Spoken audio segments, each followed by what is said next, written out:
तो finally India UK की FTA deal में मोहर लग ही गई है। लेकिन क्या इंडिया एफटीए के बाद जो इंपोर्टेड स्कॉच है वो सस्ती हो जाएगी? ये बात सोचने वाली है। और क्या इंडिया विस्की का फ्यूचर बदलने वाला है?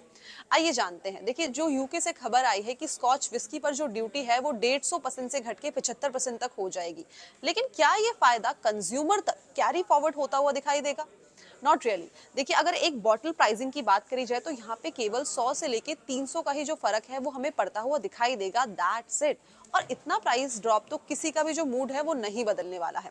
ज्यादा चांसेस ये दिखाई दे रहे हैं कि कंपनीज खुद ही मार्जिन जो है वो अपनी पॉकेट में रखेगी।